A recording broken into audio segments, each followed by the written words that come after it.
This is Barbara the Barbarian, Chapter 2, Part 4, The Women Line Up. Barbara had spent the day with the Amazons. She picked up words here and there, but nothing that would allow her to have an intelligent conversation with anyone in the tribe. From what she saw of the camp, she didn't see a single man. There were children and old people, but no men. She respected the lengths they took this girl power thing, but didn't see the point of ousting men entirely who would fix her car. These women were the real deal as far as she could tell. They trained in weapons most of the day, did their various chores, then danced by the fire at night. Barbara liked all of this in theory, maybe as a weekend retreat, but not as her life. Her father was a hardcore survivalist and eventually went nuts and declared war on the country. But when he still had enough marbles rattling around in his head, he used to take Barbara out in the woods on camping trips, hardcore, deep in the wilderness trips. She could not claim mastery over the forest, but she wasn't going to lose her shit out there either. At sundown, the shaman came to her hut and redressed her wounds that seemed to be healing nicely.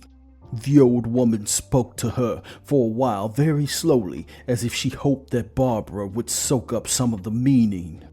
While she didn't know what she was saying, she did notice the sincerity behind it, and Vina's name came up more than a few times.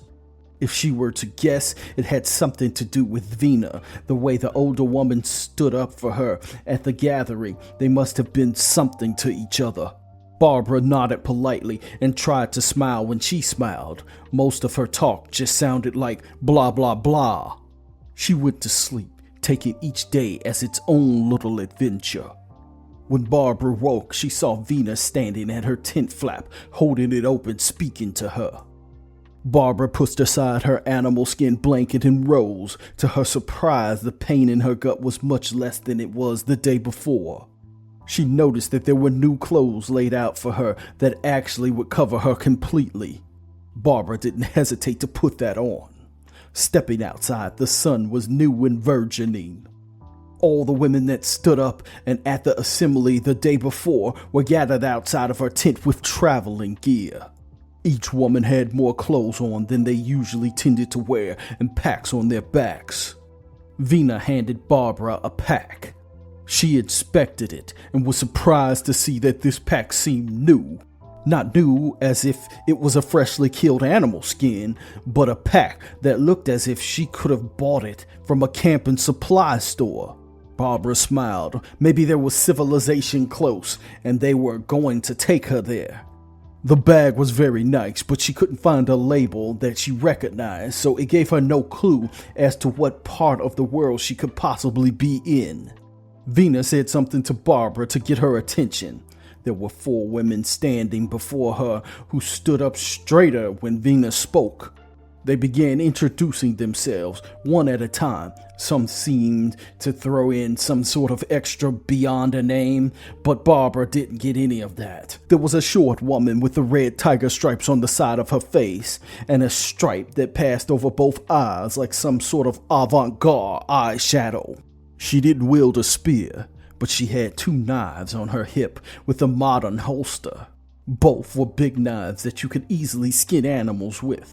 She introduced herself as Lena, and she saw that she had a ghastly old wound through her hand that had long since healed. The hole in her hand caught daylight. The tallest and most muscular of the group called herself Danica. She had a scimitar on her back. Other than Alo or the Queen Bitch's weapon room, most of the Amazons didn't have metal weapons. Maybe these weapons were found or taken because she didn't see the means to forge any metal weapons here. The other 2 women had bows and pole arms. One was called Ray, the other B. Barbara assumed they must have been related in some way because they favored each other and had similar names. Barbara picked up her pack and her spear, then looked to Vina as if to ask what was next. Don't forget to like and subscribe. If you want the story before, click the icon on the screen.